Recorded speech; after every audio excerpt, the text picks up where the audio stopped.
Good morning, this is Mr. Herman. Today we will be looking at solving logarithmic equations. So far you have seen 3 videos that are solving exponential equations, which some of them deal with logarithms. However, now we're going to focus on solving logarithmic equations. And so each of these equations will already have a logarithm in it, and we'll have to use our knowledge of exponents to then solve those equations. We'll look at 2 different methods. I'm just going to have those in one video since they are fairly straightforward. And so without further ado, we will start with our first type of problem that we will see. Okay, so sometimes we'll have a logarithmic equation that we have the same base. Okay, so we'll say log base 2 of x plus 5 equals log base 2 of 2x plus 1. Now, as we saw earlier, sometimes we'll have exponential equations that have the same base, and so we set the exponents equal to each other. In this case, we have 2 logarithms with the same base. We'll go ahead and show that here. So we've got 2, and we've got 2. And if we have the same base for our logarithms, we're going to do the exact same thing. So we take our x plus 5, set it equal to 2x plus 1. We're just going to take whatever's inside our logarithms and set that equivalent to each other.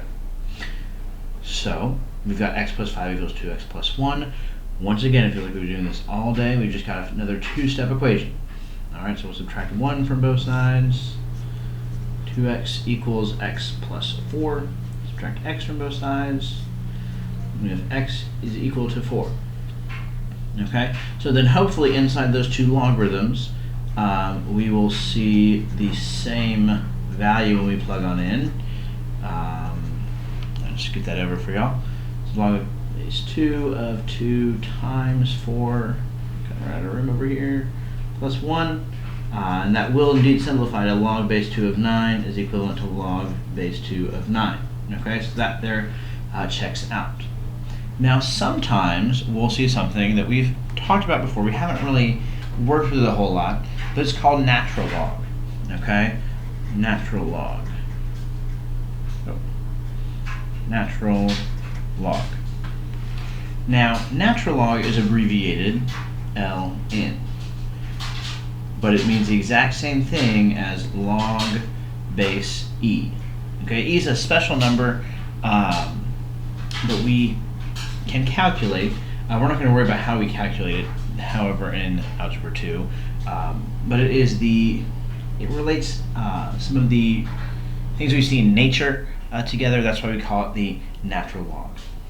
Okay, so we're going to say ln of 2x is equivalent to ln of 3x plus 2.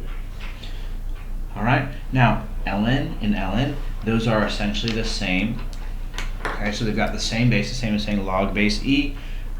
If we've got the same thing here, then we can go ahead and set what's inside our logarithms, or inside our natural logs, equal to each other. So we can say that 2x equals 3x plus 2. We got a 2-stepper going on here. Okay.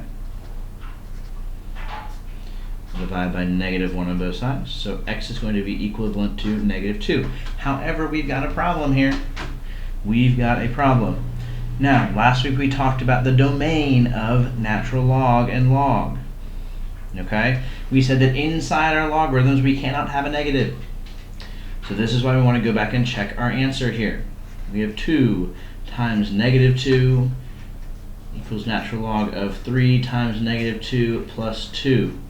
If we multiply that together, we get natural log of -4 is equal to natural log, and that ends up being -4 as well. Now that's equivalent, however, this does not exist. Okay?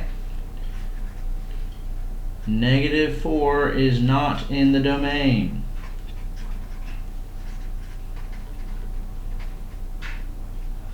Okay? Oh, I'll slide that up for you. -4 is not in the domain. Okay, because negative values inside a logarithm do not give us an answer. Okay, we looked at this graphically last week.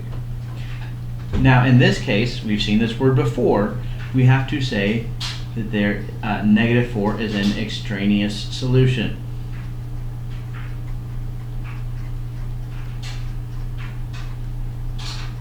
Or rather, negative 2. Okay? So we cannot have x be negative 2. We could also say that there is no solution. This problem will not have a solution, even though we can say that x equals negative 2. That's not. That makes our natural logs not in our domain, okay, which is a problem. So what we want to do whenever we're solving with the same base is set the inside of our logarithms equivalent, solve for x, but also check it to see if it's in the domain. If it is not in the domain, then it is an extraneous solution. We have no solution. Let's take a look at our other method of solving logarithmic equations. We also saw this one in our part 3 of solving exponentials. If we have a log base 3 of x plus 1 equal to, say, 6. Okay? Now, we don't need to do anything to this other than rewrite it. We practiced this a couple weeks ago. That was fairly simple. We can say 3 raised to the x, or raised to the 6 rather, equals x plus 1. Now we'll go on our calculator. We've got 3 raised to the x. 3 raised to the x is 729 equals x plus 1. Subtract 1, x equals 728. Okay?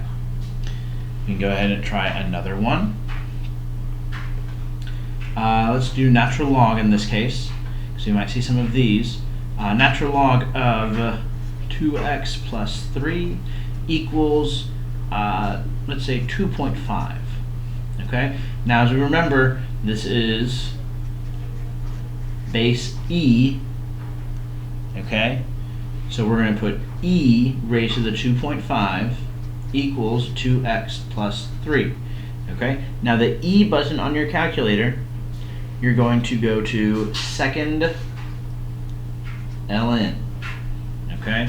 We're going to go second ln, that's e raised to the x, that's 2.5. And so that's approximately 12.182. That should be enough to solve our problem now. Okay? So go ahead and just do a classic two-step equation. Okay, that's all that we're doing these days. It's all the rage. Divide by 2, x equals, subtract 3, divided by 2. So we've got 4.591. Okay? 4.591. Now with these, we do not have to check the domain. Okay? Because out here we get a positive value. So in here is going to be a positive value. Now this could be negative, but since our base is positive, it will never give us a negative on this side of our equation. Okay? So these are the two methods that we can use to solve our logs and natural logs. And there is an assignment on the next part of blend space, giving you a few questions to work on. Okay? Once again, we will answer any questions on these on Friday. Thanks for watching.